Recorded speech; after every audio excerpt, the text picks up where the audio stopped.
سلام و درود خدمت تمامی دوستان عزیزم. آقا امروز اومدم ادای این کلیپ های خارجی رو براتون در بیارم و یک پاور بانک رو ترمیمش کنم و قابل استفاده کنم. امروز که اتفاق جالبی افتاد، یه بنده خدایی که کار زایات خری بود یه گاری دستی داشت و داشت از کوچه ما رد میشد. چشم به وسایل الکترونیکش افتاد. رفتم نزدیکتر، این پاور بانک رو دیدم و ازش سوال کردم پاور بانک درسته؟ گفت قطعا که اگه درست می بود دست من نبود و واقعا به این شکل قانع شدم. به هر حال پاور بانک ازش سوال کردم چند میفروشی؟ اون بهم پیشنهاد 50 تومن رو داد. البته قیمتش خیلی منصفانه و ارزون بود. اینم بهتون بگم که میبینی این قطعات الکترونیک برای کسایی که الکترونیک کارن یه مقدار با ارزشه، برای مردم عادی که فهم الکترونیک ندارن یک چیز بی ارزش و به درد نخوریه. کل این پاور بانک میبینید به 2000 تومن هم بیشتر طرف نمیفروشه به ضایعاتی. به هر حال پاور بانک رو که باز کردم با این صحنه مواجه شدم. پیلای منفیش کامل رسوب بسته بود و رسوبا رو از بین بردم. با تیغ سطحش رو کامل پاک کردم. خود باتریاش رو یکی یکی تمیز کردم. باتریاش رو تست گرفتم. بچه در مورد تست باتری، این نوع باتریا اگه یه تایم کوتاه یا تقریبا 3-4 ماه کنار بود و رفتین ولت خود باتری رو اندازه گرفتیم دیدین زیر 1 یا 2 ولته، اون باتری خرابه دیگه، قابل استفاده نیست.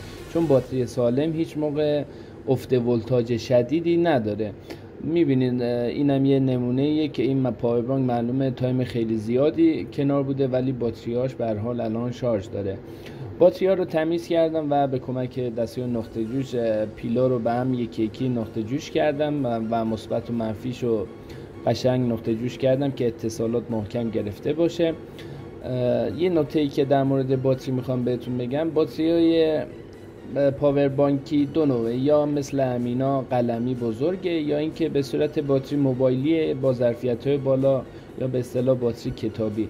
بچه‌ها برای پاور بانک این نوع باتری بهتره. چرا؟ چون میزان شارژی که تو طولانی مدت داره یا چرخه شارژش خیلی بیشتر از این باتری گوشی.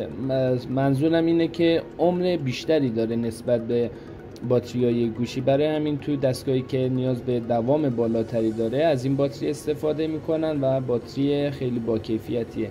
باتری هم که روی این دستگاه بود باتری با کیفیتیه، از نظر وزنی سنگینه. بچه باتری البته باتری اورجینال، نه باتری که داخل شنه.